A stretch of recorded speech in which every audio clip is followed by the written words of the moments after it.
안녕하세요, 이정입니다. 자, 우리는요, 이번에 이 한 시간이라고 해야 될까요? 이 긴 챕터 동안에 한국 현대 소설론에 대해서 함께 해보려고 합니다. 이 시간은요, 한국 현대 소설론의 오리엔테이션 시간입니다. 독학사 2단계 국어국문학과를 선택하신 분들이 선택을 하셨을 것 같은데, 아마 이것을 공부하기 전에 조금 국어에 관심이 있으셨던 분들도 있을 것 같고요. 내가 좀 국어에 대해서 많이 알고 있어 라고 하시는 분들, 평소에 글을 읽는다거나 소설을 읽는 것을 좋아하시는 분들도 많은데요. 그 내용들이 반영이 돼 있는 거 맞습니다. 물론 그분들한테 너무나 익숙한 내용들이겠죠. 그런데요, 독학사 2단계 국어국문학과의 한국현대 소설론은 단순히 소설에 대한 이야기만 하는 것이 아니라 짠!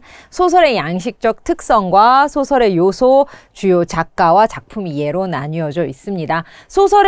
소설은 아무래도 서양에서 발전되고 우리나라에 영향을 준 것이기 때문에 소설이 서양에서 어떻게 발전이 되어 왔는지, 그리고 그 내용들이 무엇을 담고 있고 그 담고 있는 내용에 대해서 외부 학자들은 어떻게 명명하고 있는지 그 관점에 대해서도 한번 볼 거고요. 그 다음에 주의에 대해서도 한번 알아보려고 합니다. 그리고 한 걸음 물러나서 소설의 흐름에 대해서, 세계적인 흐름에 대해서, 세계 역사의 흐름에 대해서 보고요. 그에 발맞추어 한국 현대 소설에서의 역사적 흐름도 함께 볼 겁니다. 우리 문학사에서는 아마 소설을 듣기 전에 시를 들어보시거나 혹은 앞으로의 시론도 함께 같이 공부할 예정이신 분들은 같은 맥락에서 이해해 주시면 될 것 같은데, 한국현대문학사에서 굵직굵직한 그 시기마다의 사건이 있었습니다. 일제강점기가 있었고요. 해방이 됩니다. 이념의 대립이 있었고요. 6.25가 있어요. 6.25가 있는 다음에 4.19가 있고 5.18이 있습니다.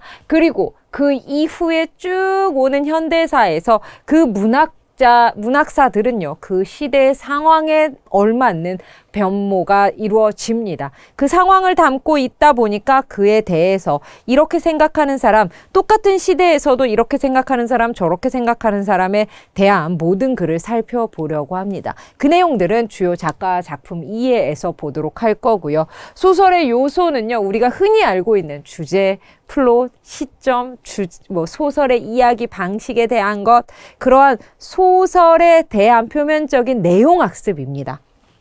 소설의 양식적 특성은 큰 흐름에서 멀리 봤을 때 소설을 어떻게 구분 지을 수 있는지, 역사적 흐름에 세계적인 역사적 흐름은 어떻게 발맞춰 갔는지 그 내용을 보는 내용입니다. 그래서 우리 이론편에 나와 있는 내용들이 굉장히 자세하게 나와 있습니다. 그래서 여러분들이 기본적으로 저 만나러 오시기 전에 정독해 주셔야 될 것 같고요. 정독을 바탕으로 문제풀이 이어질 겁니다. 각 장에 해당하는 문제풀이는요, 몇 개 맞았어가 중요한 것이 아니라 개념을 한 번 더 정리한다 라는 식으로 공부해 주시면 될 것 같아요. 그래서 가끔 문제에서 이렇게 배웠던 개념들이, 이론들이 문제에서는 이렇게 적용이 됩니다. 혹은 문제를 풀면서 새롭게 정리되는 이론들은 어때요? 다시 한번 이론서에 정리해 줄 수도 있겠죠. 그러면서 좀 더 탄탄하게 공부를 한 다음 최종 모의고사로 그 내용들을 살펴보시면 될 것 같습니다. 문제를 읽었을 때, 혼자 읽었을 때는 충분히 이해가 갑니다. 근데 내용이 많기 때문에 우리가 간추려야 될 필요성이 있죠. 그래서 제가 개념에 대해서 공부할 때는 간추린 내용을 중심으로 이렇게 공부하시면 됩니다. 이런 내용 중심으로 뽑아주세요 라는 식으로 정리해 드릴게요. 그래서 새로운 내용을 들어가서 내용을 풍족하게 한다라기보다는 우리 교재에 나와 있는 내용들을 간추려서 집약적으로 핵심적으로 살펴볼 거고요. 그것이 문제에 어떻게 적용이 되는지 문제를 통해서 다시 한번 확인하면서 개념 정리 2차 정리할 거고요.